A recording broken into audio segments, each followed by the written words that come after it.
In 1994, a family named the Shermans bought a 500-acre ranch in eastern Utah, Uintah County, near the town of Ballard, on the edge of the Ute Reservation. They lived there for less than 2 years. Then they sold it, at a loss, to a Las Vegas billionaire. They said they had seen things they could not explain. The ranch sits in the Uintah Basin, a broad geological bowl in eastern Utah. The basin has a documented history of unexplained aerial sightings that predates the Sherman family by decades.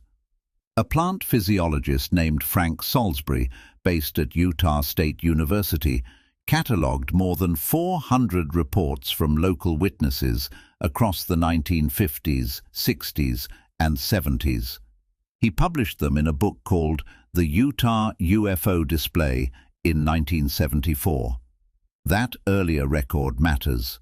It means the Uintah Basin was already known for lights in the sky when Terry and Gwen Sherman purchased their ranch. The Shermans lived there from 1994 through 1996.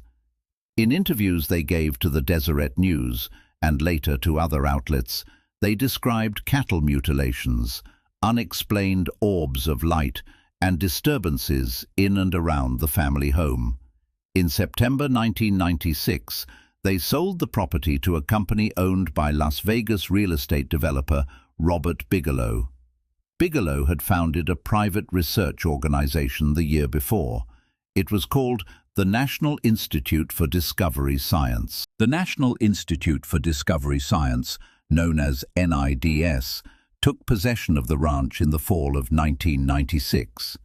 NIDS was based in Las Vegas. It was funded by Robert Bigelow personally, and its stated purpose was to apply scientific methodology to reports of anomalous phenomena. The deputy administrator of NIDS was a man named Colm Kelleher. He held a doctorate in biochemistry from Trinity College, Dublin, and had done postdoctoral work in immunology in Toronto and Denver. Other researchers involved included the retired Army Colonel John Alexander and the physicists Eric Davis and Hal Puthoff. Over the next 8 years, NIDS deployed cameras, motion sensors, and radiation monitors around the property.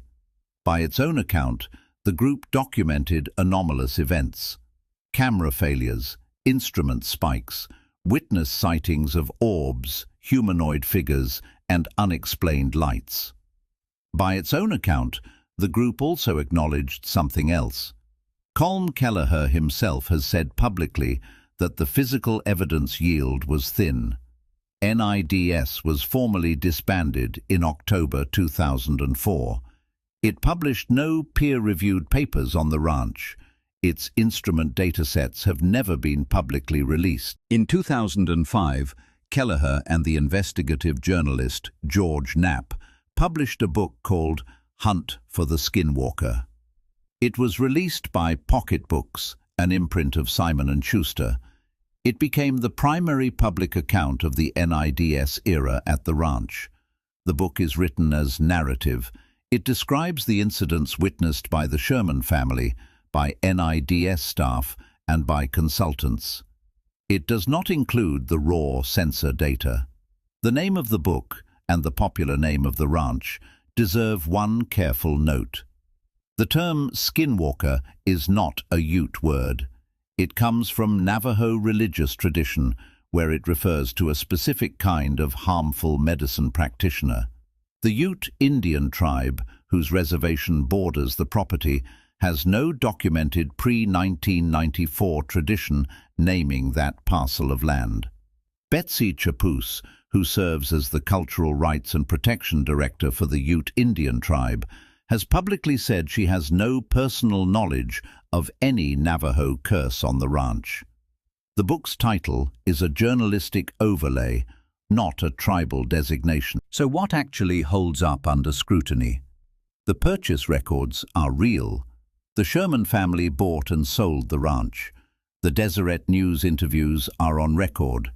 The Bigelow purchase price of $200,000 is on record. The NIDS field presence at the ranch is documented. Its researcher roster is documented. Its dates of operation are documented.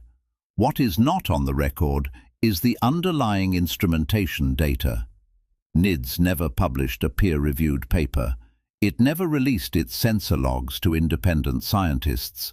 The 2005 book contains descriptions of events, not the data those events were recorded on. In 2008, a new federal contract changed the situation. The Defense Intelligence Agency awarded $22 million to a Bigelow company called BAS. The contract was named the Advanced Aerospace Weapons System Applications Program, or AWSAP. It was directed by Dr. James Lakatsky at the DIA. The ranch was one of the sites the program investigated. AWSAP produced 38 physics white papers, known as DIRDs. 37 of them were released through the Freedom of Information Act in March 2022. None of them describe events at the ranch. The AWSAP field files on the ranch itself remain unreleased. The skeptical case has three main parts. The first is the physical evidence. Almost every incident attributed to the ranch relies either on family testimony from the Shermans or on unpublished internal NIDS reports. No independent scientific team has ever been granted open access, publish what you find privileges on the property. The witnesses are consistent. The instrument records are not public. The second part is the cattle mutilation category. In the 1970s, the FBI investigated a wave of alleged livestock mutilations across the western United States. Its report attributed the vast majority to predation, scavenger activity, and normal post-mortem effects that mimic surgical cuts. That mainstream explanation covers most of what the Shermans described. The third part is the reality television problem. In 2020, a new show called The Secret of Skinwalker Ranch premiered on the History Channel. It is produced by the same company that produces Ancient Aliens. In the years since, the show has presented dramatic on-camera reactions to instrument readings and lights in the sky. In the same years, no peer-reviewed and independently reproducible finding has come out of the ranch. The skeptic Robert Schaefer, writing for Skeptical Inquirer, has called the phenomena almost certainly illusory.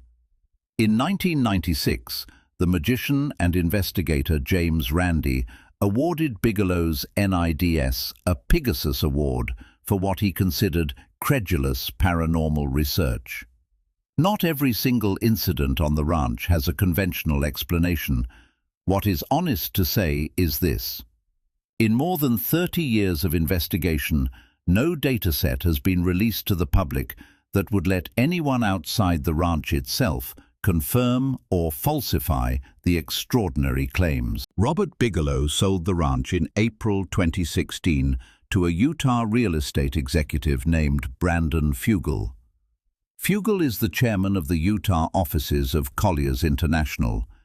He kept his ownership private until March 2020, when he revealed it as part of the launch of the History Channel show. Under Fugel, the ranch remains closed to independent scientific investigation. The research team that appears on the show is selected by the production, not by an external institution. There is no peer-reviewed publication pipeline attached to the current work. Three of the people most closely associated with the AWSAP era, Dr. Lakatsky, Colm Kelleher, and George Knapp, published a follow-up book in 2021. It is called Skinwalkers at the Pentagon. It describes what those three participants experienced inside the Defense Intelligence Agency and at the ranch. Like the 2005 book, it is a participant memoir.